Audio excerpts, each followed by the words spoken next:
Hey everyone, it's Brian here. So this video is a little bit of a rant.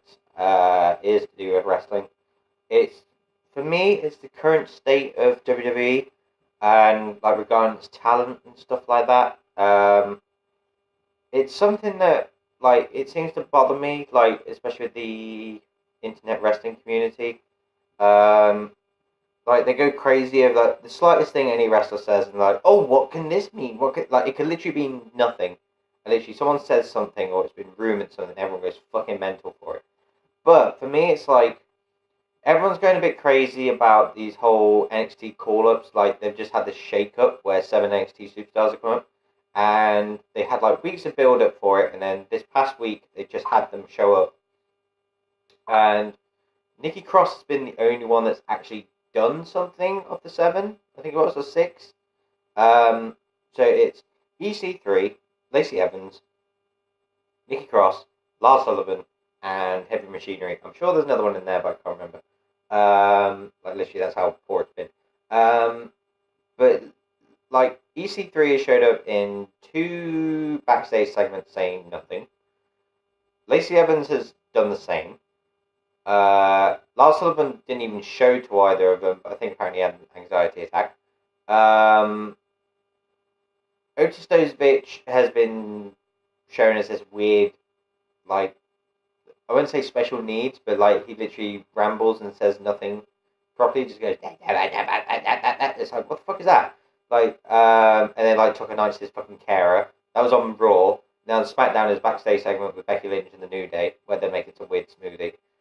The only one that's actually done something was Nikki Cross, which was on Monday. She actually had a match. And then Tuesday, she was in like a backstage segment, I think, and that was it. And it's like, this is how you're building up this shake-up you're having. With these NXT calls, which again, you're doing nothing with. Like, I know it's been only the one the 1 week of them actually being on. But it's not a great way to advertise them. And also, you've got a shit ton of people on the main roster. For example, NXT call-ups from the year after this year's WrestleMania, well, last year's WrestleMania, you had Andrade Cien Almas, who is now Andrade, has only just got on regular TV properly again. Like he was on like promos for 2 months, then had a feud with Sin Cara, then he disappeared again, then kept being in losing matches. He's only having this show with Rey Mysterio, which is actually really good at the moment, but it's took him 9 months to do that. That's how bad it is. Sanity have showed up 3 times, probably, nothing major. I'm trying to think who else has been called up. Well, Bobby Lashley's only just got his IC title. Spotlight is more for a time rather than NXT call up. I think there's a couple on Raw, but like literally that's how bad it is. It's like they got called up and there's just nothing for them, and you already have people in the mid card that aren't doing anything. These so-called NXT call-ups that are supposed to be this super big deal, and they've just got nothing for them. And obviously the Revival is the big one because there's talk about them leaving for AEW, and to be honest, I wouldn't blame them. They've been on the main rosters for about almost 2 years now. Haven't even won the Raw Tag titles, I don't think. They've had a few shots, but I don't think they've won. And they're literally a super underrated team that don't seem to ever be given a chance. They did, after like a few months of a really poor feud with the Lucha House Party, get 2 title shots, was sort of screwed out of both of them, and now they're back to feuding the Lucha House Party. Again, I'll sort that out in a minute. Yeah, and then also another one, Mike and Maria Kanellis, who showed up at last year's Money in the Bank, or the year before. I think it was the year before Money in the Bank. 2017? 2016. I think it's 2016 Money in the Bank. They showed up, and then had a few matches for a couple of months, then disappeared. I think it's because Maria was pregnant, Mike was having, I think it was like alcohol issues or something. Finally came back on TV, did nothing, went to 205 Live, appeared for a month or 2, went off TV, complained that they've not been on for 5 weeks, and then the manager went, oh, we'll do something. And again, nothing's happening, hence why they want to release. Well, that noise.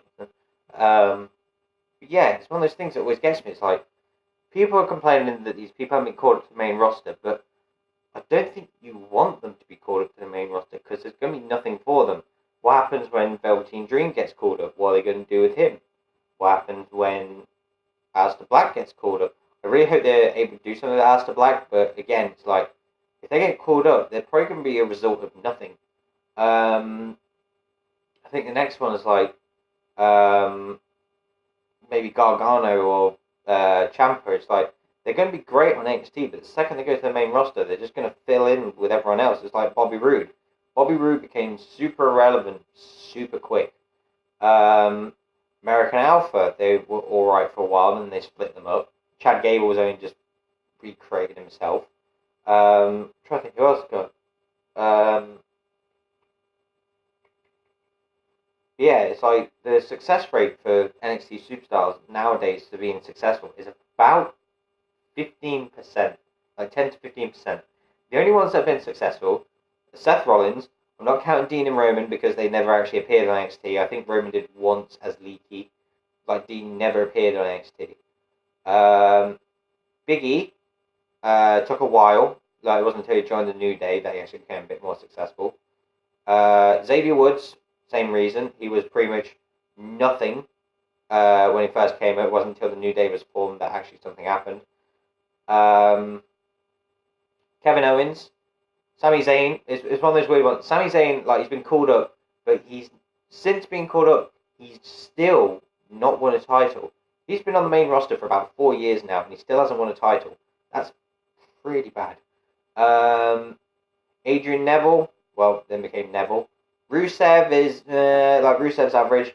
Shinsuke, literally, within 3 months of coming up, his going from super high that he's on the main roster just plummeted to a mediocre match with Dolph Ziggler, and then losing twice to Jinder Mahal.